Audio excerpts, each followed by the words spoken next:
Good morning class. हमारा first chapter चल रहा है क्रॉप प्रोडक्शन एंड मैनेजमेंट, जिसमें कि हम पढ़ चुके थे कौन सा topic, protection from weeds. Next topic जो हमारा शुरू हो रहा है वो है harvesting. Harvesting of a crop is an important task. जो हार्वेस्टिंग है क्रॉप्स की, ये एक बहुत इंपॉर्टेंट टास्क होता है। The cutting of crop after it is mature is called harvesting. Underline कर लीजिएगा। What is harvesting? The cutting of crop after it is mature is called harvesting. जब क्रॉप फसल पक चुकी होती है, तब उसे मेच्योर हो चुकी होती है, तब उसको कट करना क्या कहलाता है? हार्वेस्टिंग कहलाता है। In harvesting crops are pulled out or cut close to the ground. जो हार्वेस्टिंग है इसके अंदर क्या किया जाता है? क्रॉप्स को पुल्ड आउट खींचा जाता है और cut close to the ground, ground के पास से ही उसे कट किया जाता है। It usually takes 3 to 4 months for a cereal crop to mature. किसी सीरियल क्रॉप को, जैसे गेहूं की फसल है, बाजरे की है, इनको कम से कम कितना टाइम लगता है? कम से कम इन्हें 3 से 4 महीने लगते हैं मेच्योर होने के लिए। Harvesting in our country is either done manually by sickle or by a machine called harvester. हमारी कंट्री में जो हार्वेस्टिंग होती है वो मैनुअली, यानी कि हाथों से, जैसे कि नॉर्मल आप लोगों ने देखा होगा खेतों में सिकल, यानी ये जो सिकल दिखा रखा है इसकी हेल्प से कट किया जाता है मैनुअली, या फिर बाय मशीन, एक मशीन जिसे हम क्या कहते हैं? हार्वेस्टर कहते हैं। उसकी हेल्प से क्रॉप्स को हार्वेस्ट किया जाता है, कट किया जाता है। In the harvested crop the grain seeds need to be separated. Harvested crop में ग्रेन के जो सीड्स होते हैं उन्हें सेपरेट किया जाता है फ्रॉम द चाफ, चाफ से। This process is called threshing. उस प्रोसेस को हम क्या कहते हैं? थ्रेसिंग कहते हैं। क्या है थ्रेसिंग की process?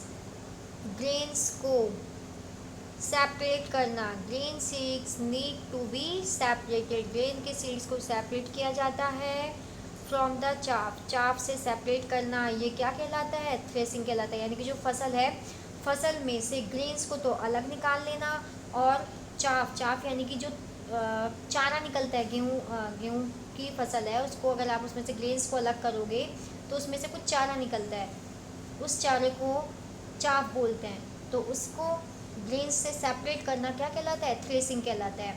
This is carried out with the help of a machine called combine, with which is in fact a harvester as well as thresher. ये जो काम किया जाता है वो एक मशीन के थ्रू किया जाता है, जिसे क्या कहते हैं? Combine. Which is in fact harvester भी है, यानी कि कंबाइन भी क्या होगा? एक दो चीज़ें आती है, एक होता है थ्रेसर, जो कि आप लोगों ने नॉर्मली देखा होगा। थ्रेसर में क्या किया जाता है? क्रॉप्स को, कटी हुई क्रॉप्स को डाला जाता है, जिसमें से चाफ अलग हो जाता है और ग्रेन्स अलग सेपरेट हो जाते हैं। तबकि जो कंबाइन है, कंबाइन दोनों काम करता है। दोनों काम कौन कौन से करता है? उसमें से थ्रेसर का काम भी होता है, यानी कि ग्रेन्स को, चाफ को अलग अलग करने का काम भी होता है। और फर्स्ट कौन सा? हार्वेस्टिंग का। हार्वेस्टिंग का यानी कि क्रॉप्स को खेतों में से कट करने का काम भी करता है, वो होता है कंबाइन। नेक्स्ट, नीचे देखिए दिखाई रखा है कंबाइन। ये आपकी फसलों को भी काट रहे हैं, साथ के साथ ही इनका क्या भी कर देगा? थ्रेसिंग का काम भी करेगा। नेक्स्ट है, after harvesting sometimes stops are left in the field which are burned by farmers. Paheli is worried, she know that it cause pollution, it may also catch fire and damage the crops lying in the field. Harvesting के दौरान क्या किया जाता है? कभी कभी stops are left, बच जाते हैं। स्टॉप्स यानी छोटे छोटे जो कचरे रह जाते हैं कटने के बाद फसल के, which are burned by farmer, जिन्हें कि फार्मर्स, किसानों जो है खेतों में ही जला देते हैं। पहली इज वर्ल्ड, पहली इस चीज़ से चिंतित थी कि she knows that it is cause pollution, वो ये जानती थी कि किसी चीज़ को जलाने से क्या होता है? पॉल्यूशन होता है।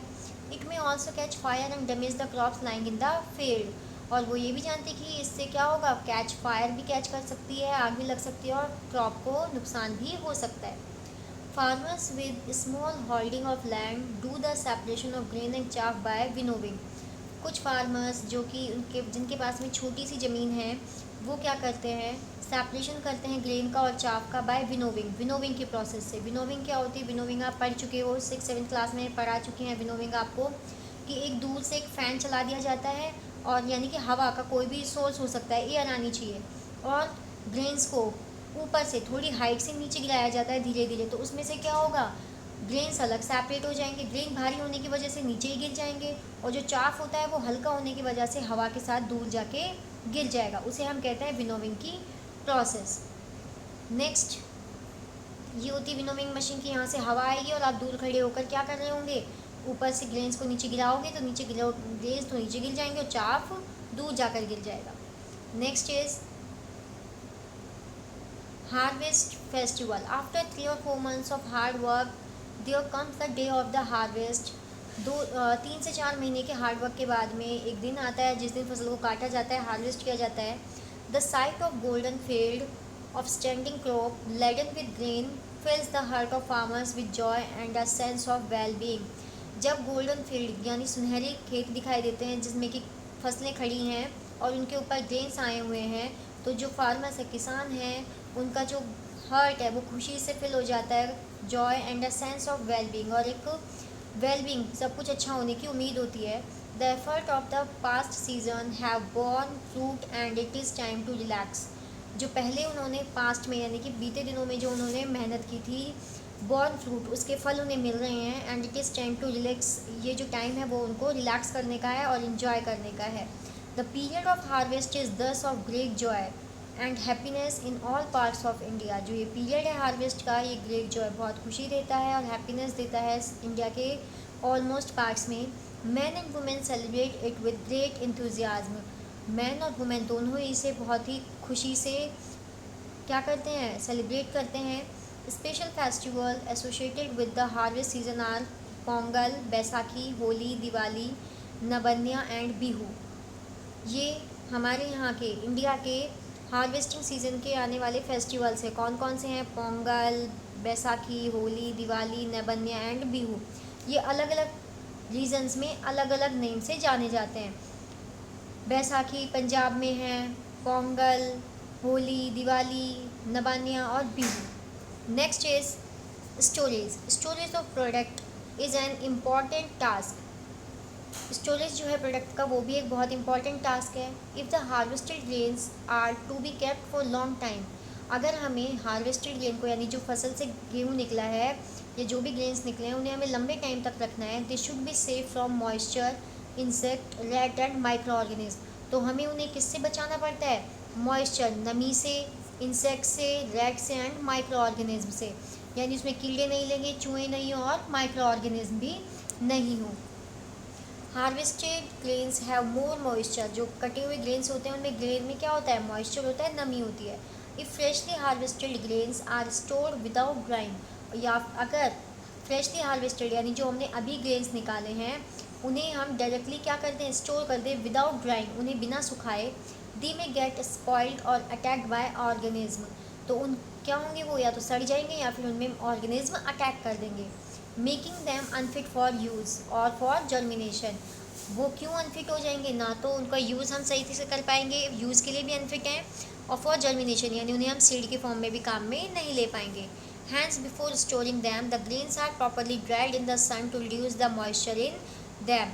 Before storing them, उन्हें स्टोर करने से पहले the grains are properly dried. grains को क्या करना है? पूरी तरह से सुखाना है in the sun, sun में, to reduce the moisture, moisture को reduce करने के लिए।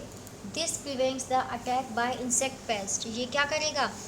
अटैक को रोकेगा, किसके? इंसेक्ट और पेस्ट के, बैक्टीरिया एंड फंजाई के अटैक को भी ये क्या करेगा? रोकेगा। आई saw my mother putting some dried neem leaves in an iron drum containing wheat. मैंने देखा है कि मेरी मम्मी कुछ ड्राइड नीम की लीव्स को आयरन के ड्रम में रखती है, कंटेनिंग वीट, जिसमें कि वीट रखा जाता है। आई वंडर वाई, और मुझे ये आश्चर्य होता है कि ऐसा क्यों किया जाता है। नेक्स्ट है silos for storage of grains. Silos होते क्या हैं? Farmers store grains in jute bag. Farmers जो है स्टोर करते हैं ग्रेन्स को इन जूट के बैगों में, जूट यानी बोरियाँ जो होती है हमारी, और मेटेलिक बिन्स में। However large scale storage of grains is done in silos and granaries. Large scale पर अगर हमें ग्रेन्स को स्टोर करना है तो हम कहाँ करते हैं उसे? सिलोज में या फिर ग्रेनरीज में।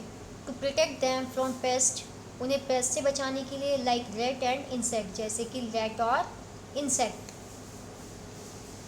Dried neem leaves are used for storing food grains at home. Dried neem की लीव्स को काम में लिया जाता है स्टोर करने के लिए फूड को एट होम, घर पर। For storing large quantity of grains in big godowns, specific chemical treatment are required to protect them from paste.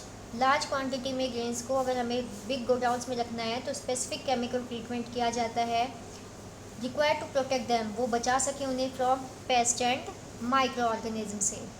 Next हमारा आएगा फूड फ्रॉम एनिमल्स, ये हम कल पढ़ेंगे और आज जितना भी मैंने अंडरलाइन करवाया है उसे नोट डाउन करें और रीड आउट करें।